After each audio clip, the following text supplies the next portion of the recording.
Shalom, berjumpa lagi dengan channel Klavo Sukacita. Di saat ini saya hendak membagikan firman Tuhan bagi kita semua, pemirsa channel Klavo Sukacita, di dalam kitab Ibrani pasal 10 ayatnya yang ke-25. Namun sebelum kita membaca, mendengar, serta merenungkan firman, mari kita berdoa. Bapa di sorga, kami bersyukur atas kehidupan yang Tuhan masih karuniakan bagi kami sampai saat ini. Kami bersyukur atas kesempatan boleh berjumpa lagi dengan channel Klavo Sukacita. Kami hendak membagikan firman Tuhan bagi setiap pemirsa channel Klavo Sukacita di mana saja sedang berada. Tuntunlah kami semua dengan kuasa Roh Kudus, baik hamba yang memberitakannya, tetapi juga setiap pemirsa channel Klavo Sukacita, agar kami dapat memahami maksud firman Tuhan dan daripadanya kami diperlengkapi untuk dapat menjalani kehidupan kerja dan karya kami sepanjang kami diperkenankan Tuhan untuk hidup di dalam dunia ini. Demi Yesus Kristus, firman yang hidup, kami berdoa. Amin.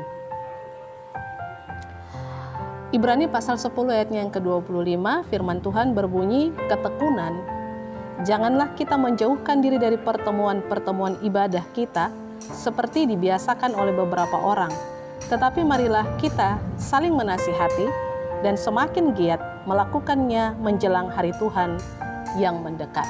Demikian firman Tuhan di dalam Ibrani pasal 10 ayat yang ke-25, dan dari bacaan kita diberikan tema tertib ibadah, tertib beribadah. Saudara-saudara yang diberkati Tuhan, kitab Ibrani yang dituliskan kepada jemaat-jemaat yang tersebar untuk memberikan kekuatan iman kepada setiap jemaat-jemaat, setiap pembacanya, agar setiap pembacanya diberikan kekuatan, pengharapan, keteguhan, dan kekokohan dalam menjalani kekristenan mereka. Di saat ini kita membaca tentang ketekunan yang di dalamnya diberitahukan kepada setiap orang Kristen dan kepada kita hari ini secara khusus dari bacaan kita dalam ayatnya yang ke-25, supaya jangan menjauhkan diri dari pertemuan-pertemuan ibadah seperti yang dibiasakan beberapa orang. Itu berarti bahwa di dalam kehidupan kita setiap hari, lingkungan kita, keberadaan kita, baik itu tempat tinggal kita ataupun tempat bekerja kita akan berjumpa dengan orang-orang yang setia, tetapi juga ada orang-orang yang tidak setia di sekeliling kita. Karena itu Paulus mengingatkan kita supaya jangan kita menjadi serupa seperti dunia, tetapi kita harus dibaharui oleh pembaharuan budi kita, agar kita mengerti mana kehendak Tuhan, mana yang bermanfaat dan yang berguna di dalam kehidupan kita. Karena itu diingatkan kepada kita untuk supaya pertama tidak menjauhkan diri dari pertemuan-pertemuan ibadah. Ibadah itu penting sebab di dalamnya ada persekutuan. Ibadah itu penting, di dalamnya kita memuji Tuhan. Ibadah itu penting, di dalamnya kita mendengar tentang firman Tuhan. Dan melalui peribadatan yang mana ada persekutuan, memuji Tuhan dan mendengar firman Tuhan, maka kita akan bertumbuh di dalam iman percaya kita untuk mengenal Tuhan Yesus Kristus dan melakukan apa yang menjadi kehendak Tuhan itu di dalam seluruh keberadaan kehidupan kita. Dan diingatkan kepada kita juga supaya jangan mengikuti kebiasaan-kebiasaan orang-orang yang tidak suka beribadah tentunya. Kebiasaan-kebiasaan orang-orang yang sering menjauhkan diri dari persekutuan ibadah. Karena kalau kita ada di dalam persekutuan orang-orang yang tidak suka beribadah dan menjauhkan diri dari persekutuan ibadah, maka tentu hubungan kita dengan Tuhan yang di dalam ibadah itu kita berjumpa melalui memuji Tuhan, bersekutu dan membaca firman akan semakin merenggang. Dan di sini juga diingatkan dari bacaan kita, marilah kita saling menasihati, semakin giat melakukannya menjelang hari Tuhan yang mendekat.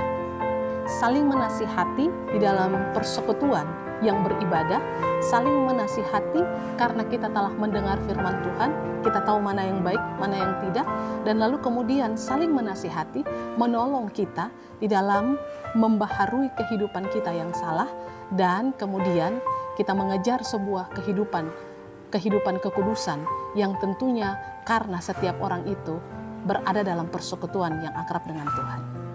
Saudara-saudara yang Tuhan Yesus Kristus kasihi, hari-hari ini di dalam kehidupan kita, karena pandemi corona biasanya ibadah hanya dilakukan secara online.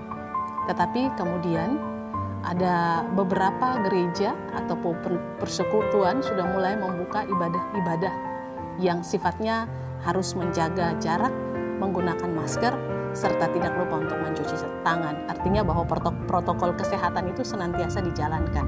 Semuanya dilakukan supaya manusia itu tidak hanya sendiri di rumah dan mendengarkan firman saja, tetapi dia ada dalam sebuah persekutuan, di dalamnya bisa saling menasihati, saling menyapa, saling menguatkan. Nah, karena itu dilaksanakan ibadah yang karena corona waktu lalu sempat hanya ibadah online, tetapi mulai ada ibadah yang sudah boleh dilaksanakan tetapi tetap menggunakan protokol kesehatan.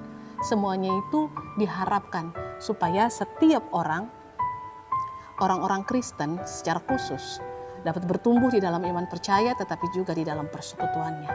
Diingatkan kepada kita supaya tidak menjauhkan diri dari persekutuan-persekutuan ibadah. Sehingga ibadah menjadi sebuah lifestyle atau gaya hidup yang kemudian menjadikan kita umat yang semakin setia, taat, dan takut. Bukan ibadah dijadikan sebagai sebuah gaya-gayaan saja supaya orang tahu bahwa kita rajin beribadah. Jangan jadikan ibadah sebagai tameng sehingga mendapat predikat sebagai anak Tuhan, tetapi kehidupan kita sesungguhnya di luar kehendak Tuhan. Tetapi ada dalam sebuah persekutuan dengan Tuhan, membaca firman, memuji nama Tuhan, dan lalu kemudian membentuk Tuhan menjadi pola untuk membentuk kehidupan kita menjadi seperti Kristus. Sehingga sekalipun tadi dikatakan kita hidup di dalam dunia, tetapi kita jangan serupa dengan dunia.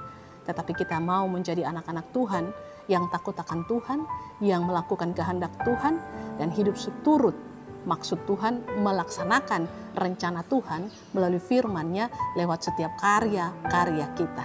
Karena itu, mari kita tertib beribadah. Kita tertib mencari Tuhan, memiliki waktu yang intens dengannya. Walaupun mungkin ibadah hanya melalui online saja, sehingga tentu kita sendiri di rumah dan pelayan barangkali ada di tempat di gereja dan kita hanya berjumpa lewat YouTube atau lewat live streaming, tetapi ada persekutuan keluarga yang di dalamnya kita bisa membangun iman percaya, yang di dalamnya kita membangun kekuatan kasih, sehingga kita saling melayani seorang dengan yang lain di dalam keluarga. Suami melayani istri, demikian juga sebaliknya istri melayani suami, orang tua melayani anak-anak, anak-anak menghargai dan menghormati orang tua. Di situ kita sudah membentuk sebuah kehidupan yang tertib, beribadah dalam hal melayani dan dalam hal membaca serta merenungkan firman Tuhan.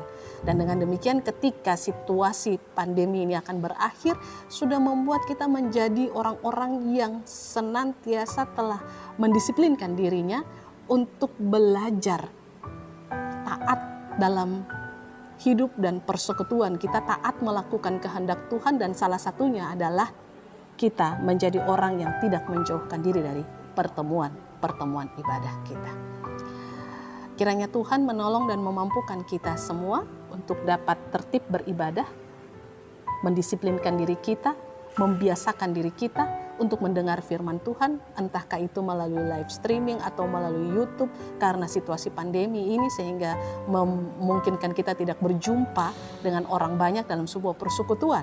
Tetapi kita melatih diri kita untuk senantiasa senang mendengar firman Tuhan, melatih diri kita untuk senantiasa memuji nama Tuhan, berdoa, saat teduh dengan Tuhan, dan dengan demikian kehidupan kita ataupun iman kita akan tertib, karena kita senantiasa membangun hidup kita untuk ada dalam persekutuan dengan Tuhan. Tuhan memberkati kita dengan firman-Nya. Amin. Mari kita berdoa. Terima kasih Tuhan Yesus Kristus untuk firman-Mu bagi kami saat ini, mengingatkan kami supaya kami tidak menjauhkan diri dari persekutuan-persekutuan ibadah, ataupun kami senantiasa melatih diri kami untuk selalu ada dalam persekutuan dengan Tuhan, mendengar firman Tuhan, memuji nama Tuhan, dan dengan demikian kami percaya iman kami terus bertumbuh hanya kepada Tuhan. Hamba berdoa bagi setiap pemirsa Klavo Sukacita di mana saja berada, berkatilah kehidupan kerja dan karya mereka hari demi hari, dan biarlah melalui pemberitaan firman Tuhan, setiap pemirsa diperlengkapi oleh Tuhan untuk tetap terus percaya akan kuasa Tuhan, dimampukan di dalam menghadapi setiap tantangan dan persoalan, tetapi juga di dalam memahami setiap rencana dan maksud Tuhan yang indah di tengah-tengah setiap tantangan hidup ini.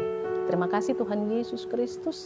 Ini doa dan ungkapan syukur kami. Demi Yesus, Tuhan dan Juru Selamat kami berdoa. Amin. Shalom, Tuhan memberkati.